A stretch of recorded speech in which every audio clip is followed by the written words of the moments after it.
Good morning, friends. Today we're going to keep reading our James and the Giant Peach. I believe last time we finished chapter 12. Do you remember what happened to James? He went inside the peach and through the tunnel. Do you remember what he found inside the pit? Giant insects.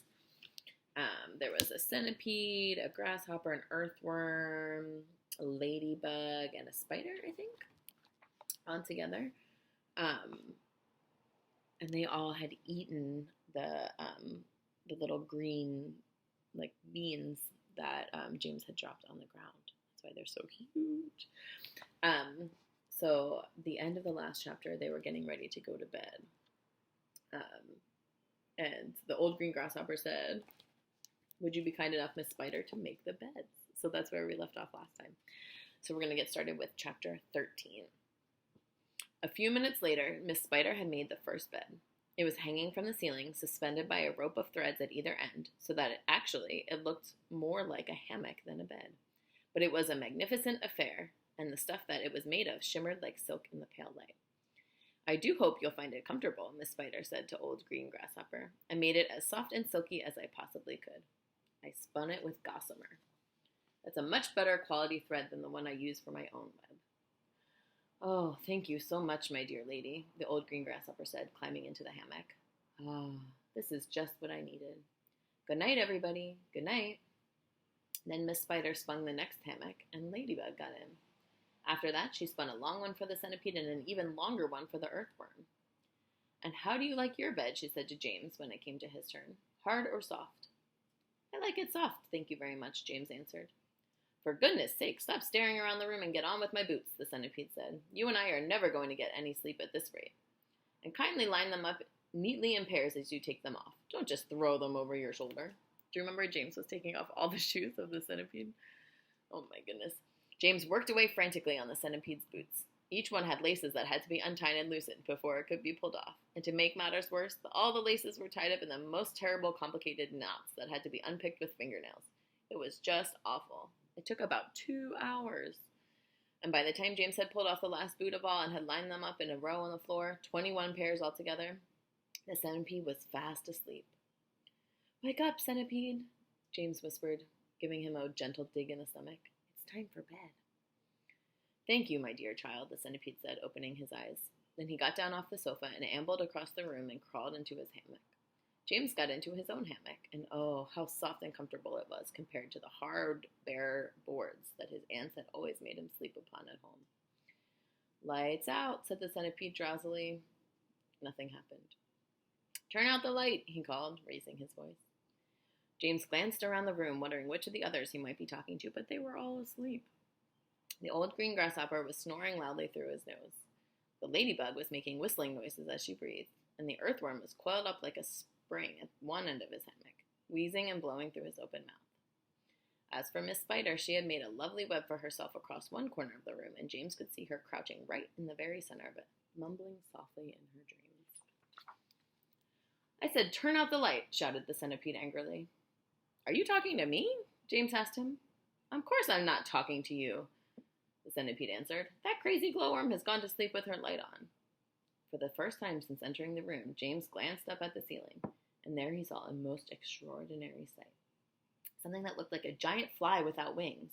It was at least 3 feet long, was standing upside down upon its 6 legs in the middle of the ceiling, and the tail end of this creature seemed to literally be on fire. A brilliant greenish light as bright as the brightest electric bulb was shining out of its tail and lighting up the whole room.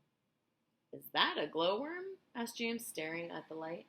"It doesn't look like a worm of any sort to me." "Of course it's a glowworm," the centipede answered. "At least that's what she calls herself. Although actually, you are quite right. She really isn't a worm at all. Glowworms are never worms. They are simply fireflies without wings. Lady fireflies without wings. Wake up, you lazy beast." But the glowworm didn't stir, so the centipede reached out of his hammock and picked up one of his boots from the floor. "Put out that wretched light," he shouted, hurling the boot up at the ceiling. The glowworm slowly opened one eye and stared at the centipede. "There's no need to be rude," she said coldly. "All in good time." "Come on, come on, come on," shouted the centipede, "or I'll put it out for you." Oh, hello, James, the glowworm said, looking down and giving James a little wave and a smile. I didn't see you come in. Welcome, my dear boy, welcome, and good night. Then click, and out went the light. James Henry Trotter lay there in the darkness with his eyes wide open, listening to the strange sleeping noises that the creatures were making all around him, and wondering what on earth was going to happen to him in the morning. Already, he was beginning to like his new friends very much. They were not nearly as terrible as they looked. They were not nearly as... In fact, they weren't really terrible at all. They seemed extremely kind and helpful in spite of all the shouting and arguing that went on between them. Good night, old green grasshopper, he whispered. Good night, ladybug. Good night, Miss Spider. But before he could go through all of them, he had fallen fast asleep.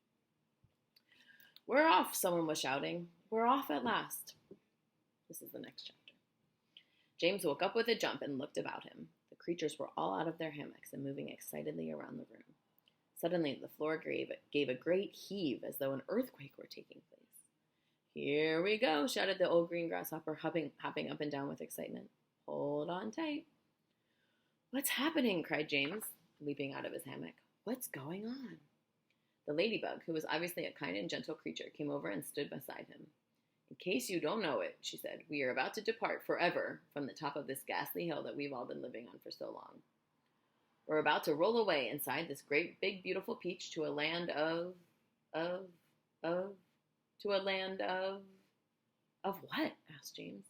Never you mind, said the ladybug, but nothing could be worse than this desolate hilltop and those two repulsive aunts of yours. Hear, hear, they all shouted. Hear, hear. You may not have noticed it, the ladybug went on, but the whole garden, even before it reaches the steep edge of the hill, happens to be upon a steep slope.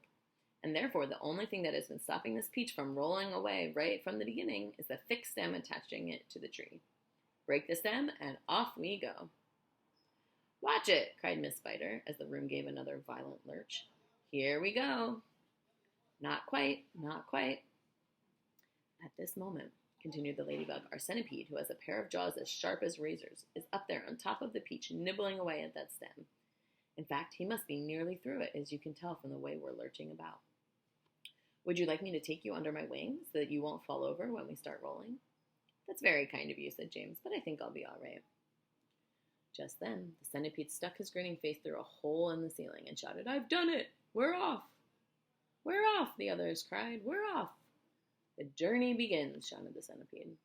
And who knows where it will end, muttered the earthworm. If you have anything to do with it, it can only mean trouble. Nonsense, said the ladybug. We are now about to visit the most marvelous places and see the most wonderful things. Isn't that so, centipede? There is no knowing what we shall see, cried the centipede. We may see a creature with 49 heads who lives in the desolate snow, and whenever he catches a cold which he dreads, he has 49 noses to blow. We may see the venomous pink-spotted scrunch who can chew up a man with one bite. It likes to eat 5 of them roasted for lunch and 18 for its supper at night. We may see a dragon, and nobody knows that we won't see a unicorn there. We may see a terrible monster with toes growing out of the tufts of his hair. We may see the sweet little bitty bright hen, so playful, so kind, and well-bred. And such beautiful eggs, you just boil them, and then they explode and they blow off your head. A new and rhinoceros surely you'll see, and that enormous and horrible gnat, whose sting when it stings, you go in at the knee and comes out through the top of your hat. We may even get lost and be frozen by frost. We may die in an earthquake or tremor. Or nastier still, we may even be tossed on the horns of a furious dilemma. But who cares? Let us go from this horrible hill. Let us roll, let us bowl, let us plunge. Let's go rolling and bowling and spinning until we're away from old Spiker and Sponge. 1 second later, slowly, insidiously, oh, most gently, the great peach started to lean forward and steal into motion. The whole room began to tilt over, and all of the furniture went sliding across the floor and crashed against the far wall. So did James and the ladybug, and the old green grasshopper, and Miss Spider, and the earthworm, also the centipede, who had just come slithering down the wall. We're going to leave there, my friends. Let's think, before next time, where do you think the peach is going to go? What kind of adventures do you think they're going to get into? Let's wait and see. Thanks for reading with me, friends. I'll see you next time.